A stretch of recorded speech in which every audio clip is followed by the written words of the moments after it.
हे guys, good morning. So welcome back. आज ये वाले वीडियो में हम लोग बात करने वाले हैं पूरे QSR स्पेस के बारे में। QSR का फुल फॉर्म है क्विक सर्विस रेस्टोरेंट्स। ये जो KFC, डोमिनोज, बर्गर किंग, इन सब के बारे में डिस्कस करने वाले हैं कि ये लोग कैसे कर रहे हैं। और उसके साथ साथ हम लोग क्या करेंगे, दो फाइन डाइनिंग कंपनीज का भी बात करेंगे। ठीक है, मतलब जहाँ पे कस्टमर्स जाते हैं, बैठते हैं, ज्यादा टाइम लेके खाना पीना खाते हैं, लाइक बारबेक्यू नेशन हो गया और स्पेशलिटी रेस्टोरेंट्स जिनका मेनलैंड चाइना का बिजनेस है। तो ये दोनों के बारे में नाम तो आई गेस सबको पता ही होगा। ऊपर मैंने ऑलरेडी दे के रखा है कुछ। I think we have around 6 to 7 names जिनको हमें कवर करना पड़ेगा। अब देखिए, पहले आप देखोगे कि लाइक मेरे रिसेंट वीडियोस में मैं क्या कर रहा हूँ, सारे कंपनीज को इकट्ठा बात कर रहा हूँ एक पर्टिकुलर स्पेस में, ताकि आपको समझ में आए कि लाइक कौन से कंपनी अपने पीयर ग्रुप के अनुसार कैसे कर रहे हैं। ठीक है, और सेकंड ऑफ ऑल मैं चाहता हूँ कि आप लोग ये जो रेस कोर्स का और घोड़े का जो एनालॉजी है, ये इसको ध्यान से समझे। बिकॉज शेयर बाजार में वही घोड़ा, मतलब घोड़ा is equal to one company. जो कंपनी का स्टॉक सबसे ज्यादा पैसा बनाता है, जिसका जिसका से फॉर एग्जांपल जिस कंपनी का पेस ऑफ ग्रोथ सबसे तगड़ा है। ठीक है, मतलब बाकी घोड़ों से ज्यादा रेट से वो आगे भाग रहा है। ठीक है, तो इस एंगल से आपको देखना पड़ेगा, रेस के एंगल से देखना पड़ेगा। ठीक है, बट कुछ सेक्टर में ऐसे होता है जहां पे से फॉर एग्जांपल कोई घोड़ा भाग ही नहीं रहा। ठीक है, एंड अनफॉर्चुनेटली QSR उनमें से एक है। अब कोई भी घोड़ा नहीं भाग रहा है, इसका क्या मतलब है? मतलब से फॉर एग्जांपल जो मैंने पेंट सेक्टर में समझाया था, पेंट सेक्टर में आप देखे होंगे कि लाइक एशियन पेंट्स का ग्रोथ इज -6%। इंडिगो पेंट्स जो कि है उनका घोड़ों, मतलब घोड़े का लीडर, ठीक है, वो है ग्रो कर रहा है सिर्फ +6% से। बर्जर पेंट्स, कांसाई नेरोलैक का कोई ग्रोथ नहीं है।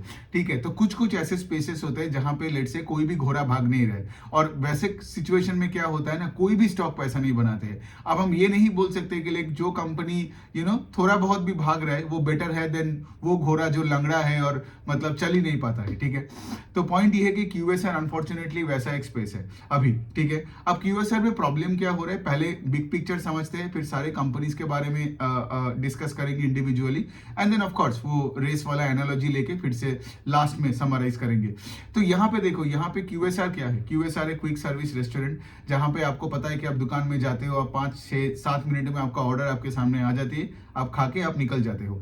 जबकि कोई फाइन डाइनिंग रेस्टोरेंट हो जहां पे आप ऐसे बिहेव नहीं करते हो, वहां आप जाते हो, बैठते हो, आप 1-2 घंटे 3 घंटे रेस्टोरेंट में एटलीस्ट रहते हो, खाना खाते हो, फोटोज क्लिक करते हो, फिर निकलते हो।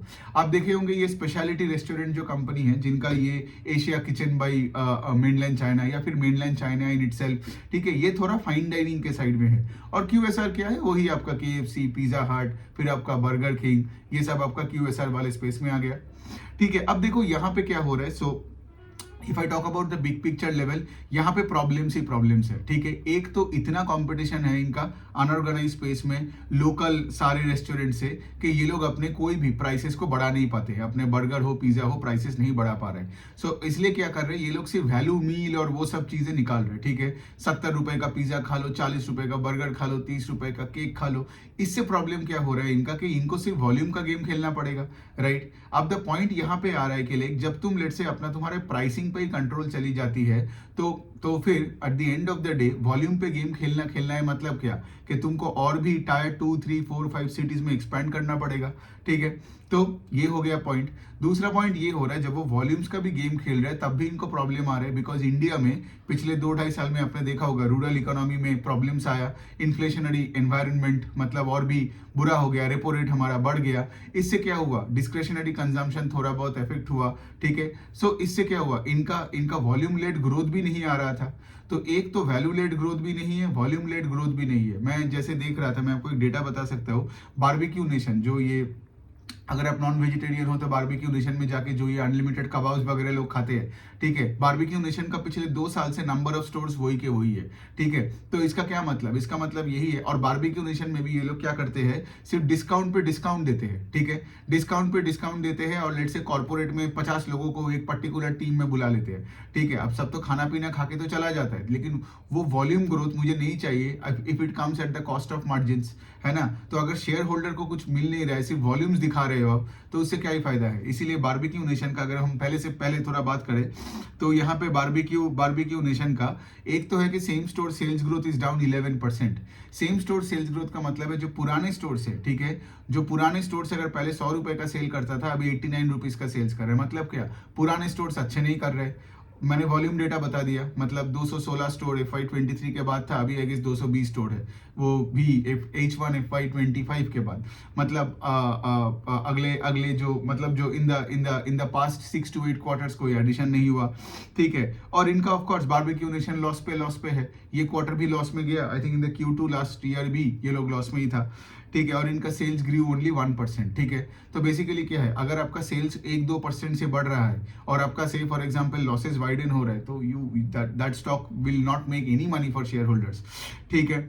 तो ये हो गया एक वाला पॉइंट। दूसरा, अगर मैं थोड़ा सा आता हूँ कि लाइक इसके साथ स्पेशलिटी रेस्टोरेंट का अगर मैं बात करूँ, जो कि बारबेक्यू नेशन की कैटेगरी में है, जो कि ये सब बड़े बड़े रेस्टोरेंट्स चलाते हैं, उनके बहुत सारे ब्रांड्स हैं, ठीक है। अब देखिए, स्पेशलिटी रेस्टोरेंट्स का सेल्स फ्लैट है और प्रॉफिट आफ्टर टैक्स उनका 50% गिरा है, ठीक है। ये स्पेशलिटी रेस्टोरेंट मतलब मेनलैंड चाइना, एशिया किचन, ये वाले कंपनी का बात कर रहा हूँ। तो अब देखिए, अब यहाँ पे आप ये बोल सकते हो कि स्पेशलिटी रेस्टोरेंट का तो एटलीस्ट प्रॉफिट आफ्टर टैक्स तो है, कुछ तो प्रॉफिट बना रहा है, लेकिन मार्केट को इन सबसे फर्क नहीं पड़ता है। जब आपका सेल्स फ्लैट है और आपका प्रॉफिट्स 50% गिर रहा है, तो अब क्या ही होगा, मतलब इन सबसे कोई पैसा नहीं बनेगा, ठीक है। और बारबेक्यू नेशन तो और भी बुरा, आई एग्री कि लाइक वो तो लॉस मेकिंग है और सेल्स ग्रोथ भी नहीं होता है। अब अगर हम थोड़ा बात करते हैं, थोड़ा सा इसमें आते हैं, थोड़ा सा QSR के स्पेस में आते हैं। So the same trend that you will see, same trend, जैसे फॉर एग्जांपल यहाँ पे अगर मैं वेस्टलाइफ फूड्स का बात करूँ, तो वेस्टलाइफ फूड क्या है, वो ओनर ऑपरेटर है तुम्हारा ये जो बर्गर्स आता है, बोलो मैकडॉनल्ड्स का, तो ये मैकडॉनल्ड्स का ओनर ऑपरेटर है, ठीक है। मैकडॉनल्ड्स तो है तो तुम्हारा US वाली कंपनी, लेकिन उनका जो ऑपरेटर है इंडिया में वो है कि वेस्टलाइफ फूड, ठीक है। तो यहाँ पे क्या है, यहाँ पे वेस्ट और साउथर्न मार्केट्स में वही सेम लोचा है मैकडॉनल्ड्स का भी, इनका भी सेल्स फ्लैट है, same store sales growth fell 6.5%। तो देख रहे हो, एक ट्रेंड मैं आपको बोलना चाहता हूँ कि कोई भी QSR या कोई भी फाइन डाइनिंग कंपनीज को देख लो, किसी का भी सेम स्टोर सेल्स ग्रोथ में ग्रोथ नहीं आ रहा है। सेम स्टोर सेल्स ग्रोथ मतलब जो पुराने स्टोर है, एक साल पहले की जो पुराने स्टोर है, उनमें कितना ग्रोथ आ रहा है, गॉट इट। लेकिन आप देखोगे के लिए कोई भी QSR कंपनी को अगर आप उठा के देख लोगे, मोस्ट QSR कंपनीज का SSSG नेगेटिव में है, मतलब पहले जितना अच्छा करता था अभी उतना अच्छा नहीं कर रहे हैं। मतलब क्या, इनका बिजनेस का जो मेजॉरिटी स्टोर्स है वही अच्छे नहीं कर रहे हैं, सिर्फ नया स्टोर्स ऐड करके कितना ही टोटल सेल्स में ग्रोथ लाएगा, इसलिए किसी में कोई ग्रोथ नहीं है, ठीक है। सो जैसे ये वेस्टलाइफ फूड्स का मतलब इनका SSSG फेल 6.5%, सेल्स फ्लैट है, और इनका तो मार्जिन में इतना कॉम्प्रेशन आया कि इनका तो हार्डली सारे प्रॉफिट्स ही गायब हो गया।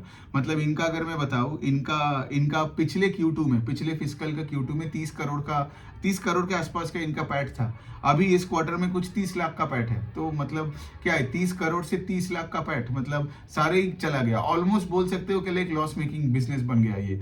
तो ये वेस्टलाइफ फूड्स और सेल्स भी फ्लैट है, ठीक है। अगर मैं देखता कि सेल्स फिर भी 40-50% से ग्रो कर रहा है, एंड लेट्स से एक्सपेंशन के चक्कर में एडवर्टीजमेंट में ज्यादा खर्चा, एम्प्लॉयज में ज्यादा खर्चा हो रहा है, ठीक है, डिप्रिसिएशन ज्यादा हो रही है, तो थोड़ा सा मार्जिन कॉन्ट्रैक्शन हुआ है, तो मैं फिर भी मानता।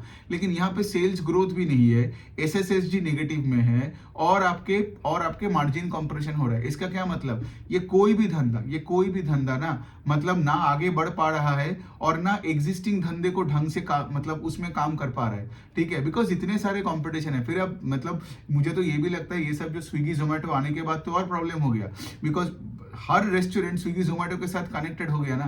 तो अगर आप लेट से अपने एरिया में अब देखते हो कि एक बर्गर के दुकान कितने हैं या पिज्जा के दुकान कितने हैं, आपको 15, 20, 40 ऑप्शंस मिलेगा।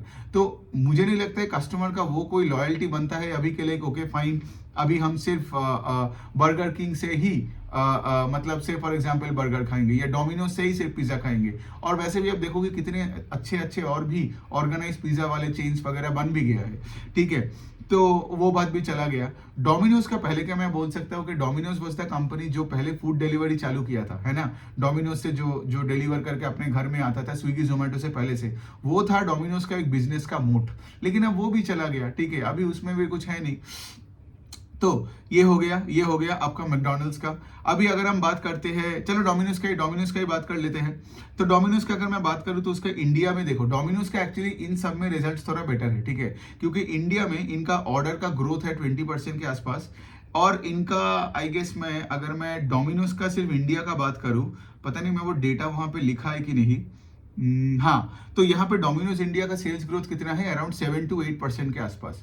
तो यहाँ पे ऑर्डर का मतलब, यहाँ पे तुम्हारे ऑर्डर मतलब पिछले साल अगर 100 लोगों ने ऑर्डर दिया तो इस बार 120 ऑर्डर्स आए हैं, गॉट इट। तो ऑर्डर 20% से बढ़ा, लेकिन ओवरऑल सेल्स 7% से बढ़ा। अब आप बोलोगे तो फिर सेल्स भी तो 7% से बढ़ना था, नहीं हुआ, क्यों? अगेन सेम लॉजिक कि यहाँ पे इनको प्राइस कट करके अपने अपने ऑर्डर्स को बढ़ाना पड़ा, राइट। जो बारबेक्यू नेशन वाला भी मैंने बोला, वो अपने वॉल्यूम ग्रोथ के चक्कर में वो अपना मार्जिन को और कट करते हैं और भी सारा लॉस में जाता है। तो यहाँ पे क्या हुआ, अगर आपका orders, number of orders went up by 20% and your sales went up by 7%, मतलब ओवरऑल सेल्स, मतलब क्या, मतलब यहाँ पे नंबर ऑफ ऑर्डर्स मतलब यहाँ पे वॉल्यूम ग्रोथ हुआ, राइट। और यहाँ पे अगर आपका overall sales growth Domino's India का 7% है, मतलब वैल्यू ग्रोथ यहाँ पे -13% है। मतलब क्या, वही प्राइस कट किया और फिर अपने सामान बेचा। तो ऐसे करके स्टॉक्स क्या होता है ना, शेयर होल्डर के लिए ज्यादा पैसा नहीं बनाता है। तो ये हो गया बात। डोमिनोज ने तो बहुत कुछ कर रहा है, पहले 30 मिनट का डिलीवरी प्रॉमिस करता था, अभी 20 मिनट का डिलीवरी प्रॉमिस करता है, और भी क्लस्टर्ड अप्रोच में दुकानें, छोटे दुकानें खोल रहे हैं। आप देखोगे अभी जुबिलेंट फूडवर्क्स, जो कि डोमिनोज का जो ऑपरेटर है, जुबिलेंट फूडवर्क्स अभी बड़े बड़े दुकान नहीं खोलते, छोटे दुकानें खोलते हैं, कुछ बाइक्स रखते हैं, कुछ लोगों को हायर करते हैं, है ना। और अब देखोगे कि लाइक ये लोग होम डिलीवरी पे ही ज्यादा फोकस करते हैं, डाइन इन पे उतना नहीं। तो ये हो गया बात। अब देखिए इनका भी जैसे जैसे मैंने बताया कि राइट कि तुम्हारा सेल्स ग्रोथ क्यों तुम्हारे order, number of order growth से कम हुआ, बिकॉज इनका मार्जिन घट गया। इनका पैट मार्जिन अभी कुछ 3.5% होगा, जबकि लास्ट ईयर 5.5% के आसपास था। जुबिलेंट फूडवर्क्स का बात कर रहा हूँ। अब देखोगे इनका जो ओवरऑल जो सेल्स ग्रोथ है वो 40% या 45% का ग्रोथ दिखाती है, बिकॉज इन्होंने यूरेशिया में तीन कंट्री में इनका फ्रेंचाइज ले लिया डोमिनोज का, ठीक है। कंट्री का नाम है टर्की, अजरबैजान और जॉर्जिया। लेकिन तुमने किसी को एक्वायर करके सबको मिला के दिखा रहे हो कि 40% का ग्रोथ, लेकिन मैं तो यहाँ पे यही देखूंगा ना कि भाई तुम इंडिया में क्या कर रहे हो, है ना। और इंडिया में इनका ग्रोथ वही 7% सिंगल डिजिट का ग्रोथ है, ठीक है। तो ये हो गया बात। अब हम बात करते हैं ये आपका KFC और पिज्जा हट, ठीक है। KFC और पिज्जा हट का जो ये ऑपरेटर्स है इंडिया में, श्रीलंका में, बांग्लादेश में, नेपाल में, तो इनका 2 कंपनीज का बारे में बात करते हैं। एक है देवयानी और दूसरा है आपका सफायर फूड्स करके, ठीक है। अब देवयानी एंड सफायर फूड्स क्या है, तो बेसिकली KFC और पिज्जा हट का जो मेन पेरेंट ब्रांड है उसका नाम है यम फूड्स करके, वो यूएस वाली एक कंपनी है, ठीक है।